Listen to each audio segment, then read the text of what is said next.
Hey everyone, welcome to my channel. I hope you're all having a fantastic day.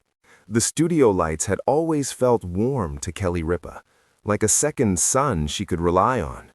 For decades, she stood beneath them, smiling, laughing, delivering brightness to millions who sipped their morning coffee and believed, even if briefly, that joy was simple. But on this morning, the lights felt heavier, almost intrusive, as if they were asking something of her she no longer knew how to give. Kelly's smile arrived late.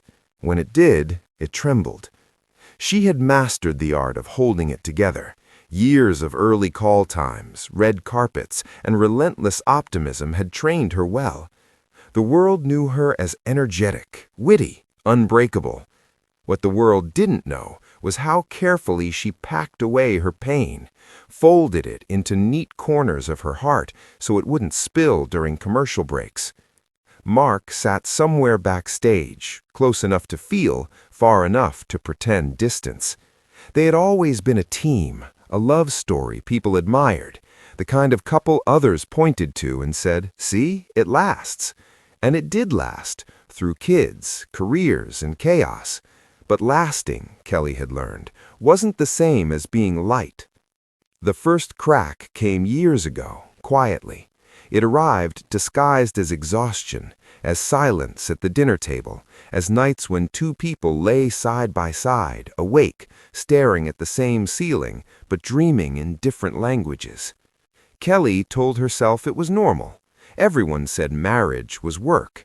She just didn't expect it to feel like carrying a beautiful glass sculpture while walking through a storm. She hid it well. She hid it in jokes, in self-deprecation, in that infectious laugh that made pain seem like a rumor. She hid it from her children, from her audience, from herself. And Mark hid too, not from lack of love, but from the fear of saying the wrong thing, of opening a door neither of them knew how to close. On air, Kelly's voice caught. It was just a second, a hitch no one would have noticed if they weren't looking for it, but she felt it, felt the dam weaken under the weight of years. The words she had planned to say scattered, her eyes glossed, not with tears yet, but with memory. "I've always believed in strength," she began, surprising even herself, "in showing up. But sometimes, strength looks like telling the truth." The room seemed to hold its breath. She spoke of love without naming its wounds, of partnership without exposing its scars. She spoke of how easy it is to perform happiness and how hard it is to ask for help when you're the one everyone expects to be okay. And then, quietly, almost apologetically, she let the tears fall. They weren't dramatic. They didn't beg for attention. They were honest. Backstage, Mark felt them like a pull in his chest. He remembered the nights he should have listened longer, the mornings he mistook silence for peace.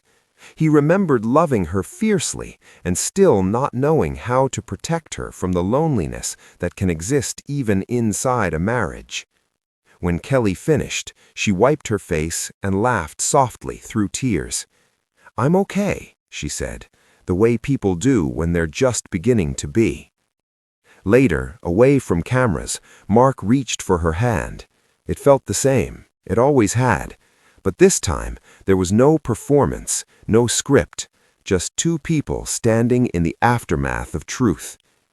"I didn't know you were carrying all that alone," he said. "I didn't know how to put it down," she replied. The pain she had hidden for years didn't disappear that day. Pain rarely does. But it shifted. It became shared. And in that sharing, something fragile and hopeful took root, a reminder that even the brightest smiles deserve somewhere safe to rest. The tragic news wasn't that Kelly Ripa broke down. It was that she had to be strong for so long before she felt allowed to be.